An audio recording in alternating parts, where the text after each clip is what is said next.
జై సాయిరామ్. హలో అండి, అందరికి నమస్కారం. నేను మీ సాయి స్వామిని.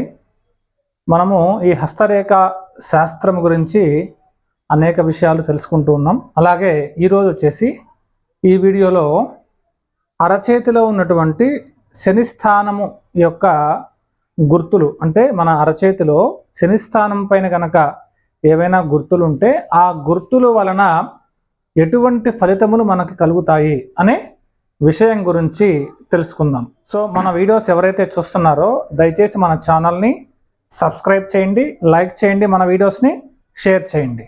సో ముందుగా అయితే మన అరచేతిలో ఉన్నటువంటి ప్రధానమైనటువంటి రేఖలు ఏంటి ప్రతి వీడియోలో కూడా మనం తెలుసుకుంటున్నాం కదా. సో ఒకటి వచ్చేసి లైఫ్ లైన్, అంటే జీవిత రేఖ అని చెప్పేసి చెప్తారు దీన్ని.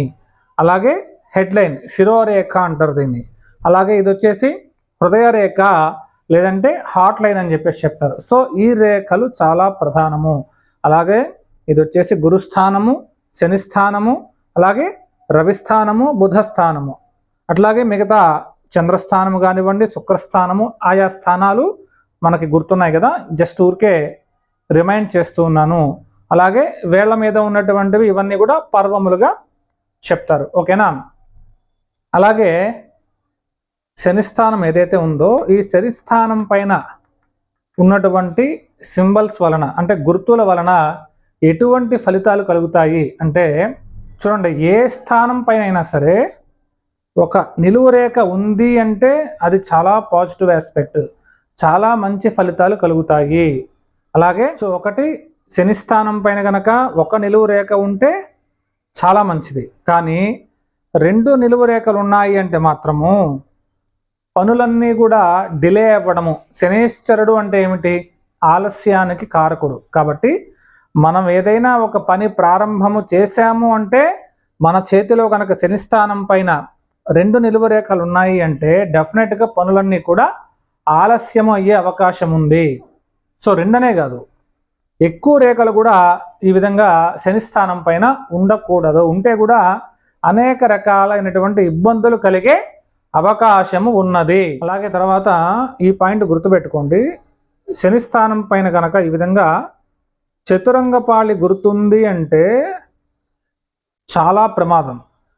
ఆ జాతకుడు జీవితంలో కొన్ని సందర్భాలలో బాగా నష్టపోయేదానికి అవకాశము, లేదంటే ఎవరో ఒకరు ఇతన్ని మోసం చేయడము, లేదంటే ఇతనే ఏదో ఒక తప్పు చేసి కారాగార శిక్షని అనుభవించేదానికి అవకాశము ఉన్నది. కాబట్టి ఈ గుర్తు గనక మన చేతుల్లో ఉంటే మనము ఇటువంటి తప్పులు చేయకుండా కొద్దిగా జాగ్రత్త పడాల్సినటువంటి అవసరం ఎంతైనా ఉన్నది.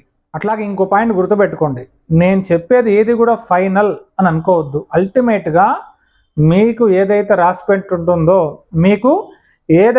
పెట్టి ఉంటుందో అది డెఫినెట్గా జరిగి తీరుతుంది. మరి ఎందుకు ఇవన్నీ కూడా తెలుసుకుంటున్నామంటే ఇవి జస్ట్ ఇండికేటర్స్ అంతే. ఇది ఉండడం వల్ల అలా జరగదు.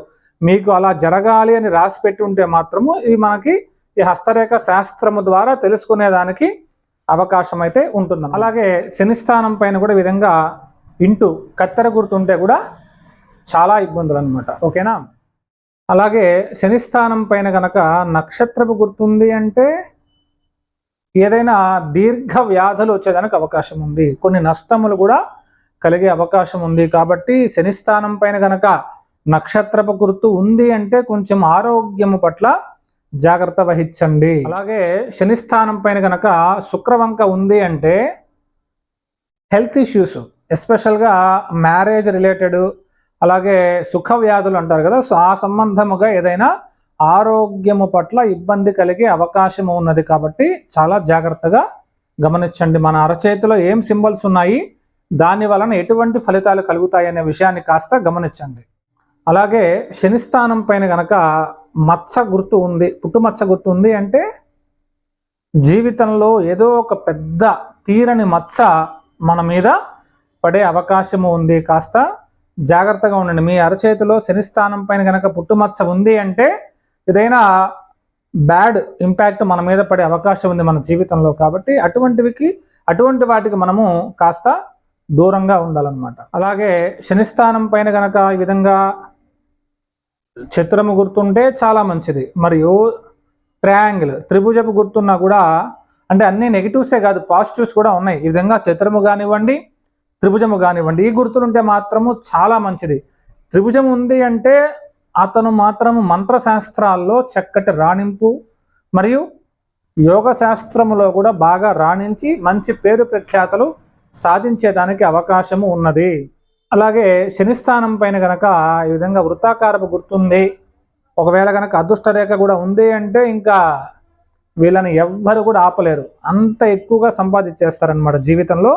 మరియు వ్యాపారంలో కూడా చక్కటి అభివృద్ధిని పొందేదానికి అవకాశం ఉందన్నమాట. అదృష్ట రేఖ ఉండాలి, వృత్తాకారపు గుర్తు కూడా ఉండాలి. అలాగే శనిస్థానం పైన గనక త్రిశూలపు గుర్తుంది అంటే ఏదన్నా కొత్త విషయాలని కనుక్కునేదానికి వీళ్ళు, అంటే ఒక సైంటిస్టులు కానివ్వండి, ఇట్లా ఉంటారు కదా.